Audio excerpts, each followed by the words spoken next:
जर दुचाकीच्या वर जर कोणाची वाहनं 4 चाकीची असतील ते पात्र नाही आहेत. जर ते इंटरस्टेट जर मॅरेजेस झालेले असतील तर ते आता त्याच्यासाठी पात्र नाही आहेत. काही स्वतःहून केलेले आहेत. म्हणजे एक लाभार्थी जे आहे त्यांनी आम्हाला स्वतःहून ॲप्लिकेशन केलेलं आहे की माझं आता लग्न झालेलं आहे आणि मी महाराष्ट्रातून कर्नाटकमध्ये स्थलांतरित झालेलं आहे, त्यामुळे मी आपल्या या योजनेसाठी पात्र होणार नाही.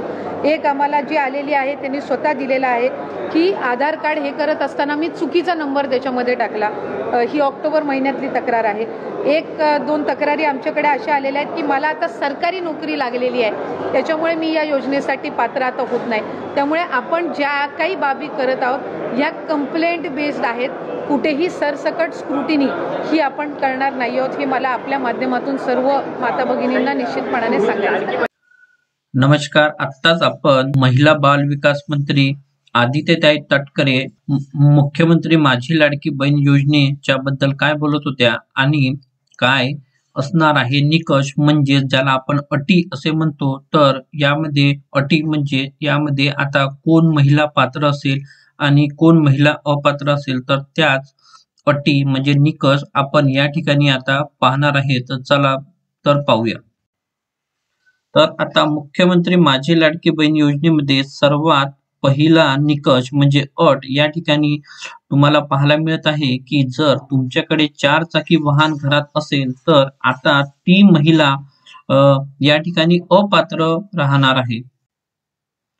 तसेच आता निकष क्रमांक 2, जर बाहेरील राज्यात विवाह झाला असेल किंवा होणार असेल तर अशा महिला या ठिकाणी मुख्यमंत्री माझी लाडकी बहीण योजनेसाठी अपात्र राहणार आहे. तर आता तिसरा निकष या ठिकाणी असणार आहे की जर आपण मुख्यमंत्री माझ्या लाडकी बहीण योजनेचा जेव्हा फॉर्म भरला होता तेव्हा आधार कार्ड आणि बँक पासबुक मध्ये नावामध्ये जर फरक असेल तर आता अशा महिला या ठिकाणी देखील अपात्र असणार आहे.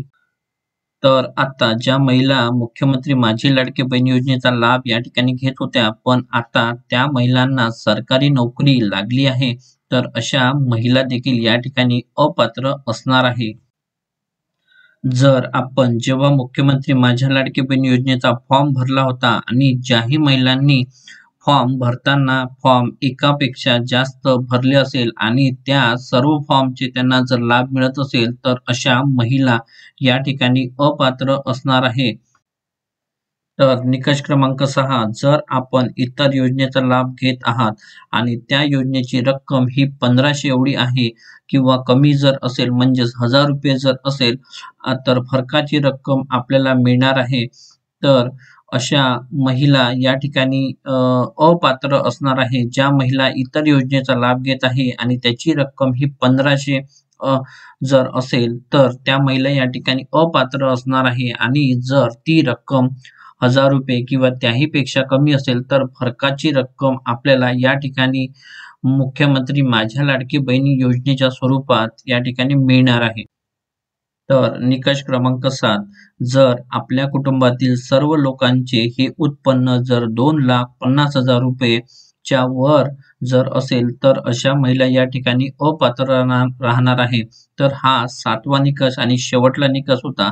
तर पहा, हे सर्व निकष हे निकष किंवा कुठल्या अर्जाची पडताळणी करणार आहे हे तुम्हाला मी या ठिकाणी थोडं समजून सांगतो की आतापर्यंत काही महिलांनी या ठिकाणी कंप्लेंट केली आहे की आम्हाला काही सरकारी नोकरी लागली, आमचं उत्पन्नही वाढलेलं आहे किंवा आम्ही फॉर्म भरत असताना आमच्या आधार कार्ड आणि बँक पासबुक मध्ये हा फरक होता.